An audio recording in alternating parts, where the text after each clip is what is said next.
The opening ceremony explodes with fireworks, a river of light across the night sky. Flags wave. Athletes smile. The crowd roars so loud it shakes the air.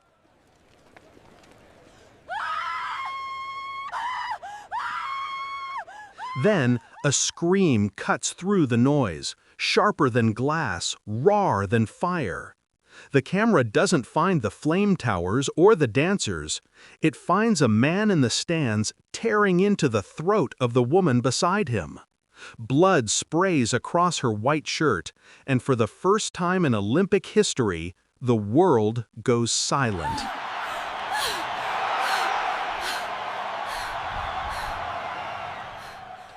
You feel the silence hit your chest like a hammer. Millions in the stadium freeze, not sure if this is a performance or a nightmare. The music stumbles, falters, then stops. Athletes on the track look at one another, faces pale beneath painted smiles. You taste smoke from the fireworks still hanging in the air, but now there is another scent: iron, copper, blood. A wave of gasps ripples through the stands as more people convulse, twitch, and rise with eyes that no longer see. What if the apocalypse began in front of every camera, every broadcaster, every corner of the earth? What would you do if the most celebrated gathering of nations turned into the first battlefield of the undead? The infection spreads fast. A cameraman stumbles on live feed, his lens shattering as his jaw clamps onto the neck of a volunteer. Athletes scatter, sprinters bolt for the tunnels, wrestlers hurl chairs, gymnasts leap into the stands to escape. The crowd surges, a tidal wave of panic. You can hear the stampede in your bones. People scream for exits, but the gates are locked for the ceremony. Thousands pound on them with fists and shoulders. Inside, the dead grow louder. You are caught in the crush. Shoulders slam into you. Someone falls and vanishes beneath their feet. You glimpse the center field, where the torch burns bright, the flame of unity, of peace. Beneath it, a runner, still wearing the ceremonial sash, gnaws at the leg of an official. The torch spits sparks. The symbol of light now casts shadows of horror. The irony stings, but you do not laugh. You run. But run where? The city outside is already unraveling. Tourists, athletes, coaches, locals, all trapped in a web of infection that began live on air. Phones stream the chaos, and within minutes the world knows. Countries watching at home witness their heroes consumed. But knowledge does not stop fear. Riots spark in streets thousands of miles away. The Olympics have always united the world, but now, in a twisted way, they unite it in terror. You climb over seats and reach a corridor. Behind you, a roar of bodies, living and not living, collides with barriers.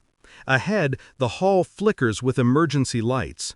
Athletes sprint past, still in uniforms, shoes squealing on tile. A weightlifter carries his coach over one shoulder. A swimmer swings a broken pole like a spear. For the first time, medals mean nothing, only survival counts. What would you do if you found yourself trapped with the fastest runners, strongest fighters, and sharpest minds in sport? But all the talent in the world could not stop teeth from tearing flesh. The first twist comes with the realization: the infection moves faster than any athlete. One stumble, one bite, one drop of blood, and even champions fall. You hear the guttural cries echo down the halls. Some athletes fight, others break. A hurdler sobs against the wall, hands trembling. A boxer smashes skulls barehanded, his knuckles raw. The air tastes of sweat and ozone from shattered wires. You cannot stop shaking. You keep moving. Outside, the streets choke with chaos. Helicopters hover, blades chopping the night, spotlights cutting across plazas.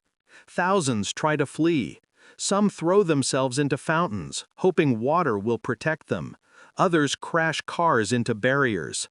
Sirens wail, but every scream drowns them out. The Olympic Village burns. Flags fall from poles, torn by fire and wind. The games are over. The apocalypse has begun. Would governments intervene with precision? Or would panic spread faster than any cure? Would soldiers fire into crowds, not knowing who is infected and who is innocent? In the athletes' village, survivors cluster in dorms.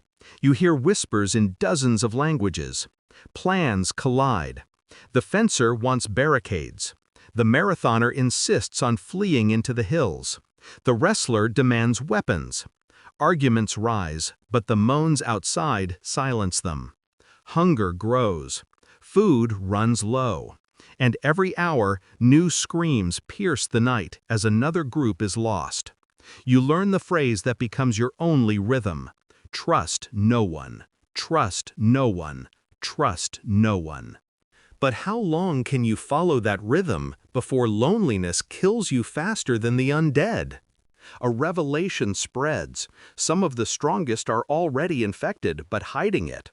An archer wraps his arm tight, insisting it's only a scrape. A gymnast refuses to remove her bandage. Fear poisons the group.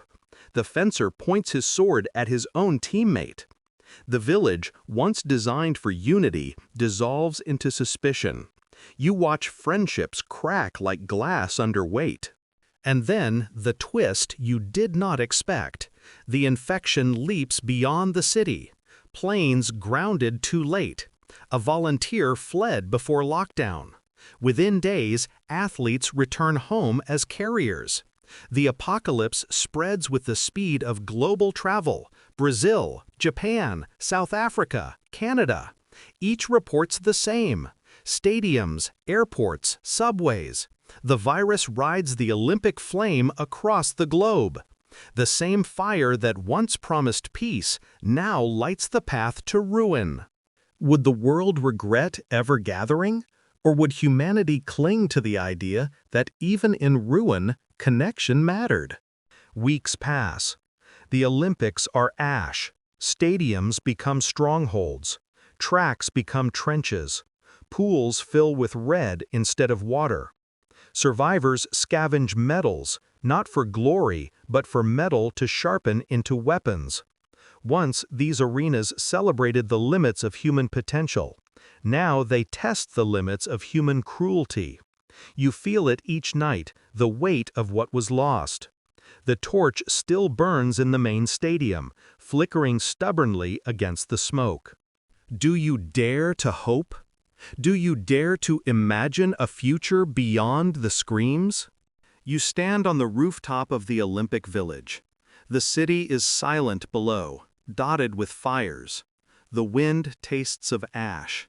Survivors gather around you, eyes hollow, skin bruised, but alive. You hear a runner whisper that the world has seen worse and risen. You hear a boxer swear that fighting is the only answer. You hear a child hum the anthem of their nation, cracked and soft, but still human. And you realize the world has always balanced on this edge: celebration or destruction, unity or division, games or war. The difference is fragile, thinner than a ribbon, shorter than a heartbeat. The apocalypse did not begin with monsters. It began with us watching, frozen, unsure whether to run or fight. So ask yourself, if the torch still burns, would you run from it, or would you carry it forward, knowing it could draw both hope and death? You close your eyes. The stadium is gone. The roar is gone. Only the silence remains. And in that silence, one truth repeats in your mind: trust no one. Yet, as you breathe, as you live, you understand the final twist. Even in a world devoured by the dead, humanity is never only prey. We are also stubborn, defiant, unwilling to bow. The Olympics were once about who could jump higher, run faster, fight harder. Now, survival is the only contest, and you are already in it. The torch crackles in the night. It burns alone, yet it burns still. And the unforgettable truth is this: the flame was never for them, it was always for you.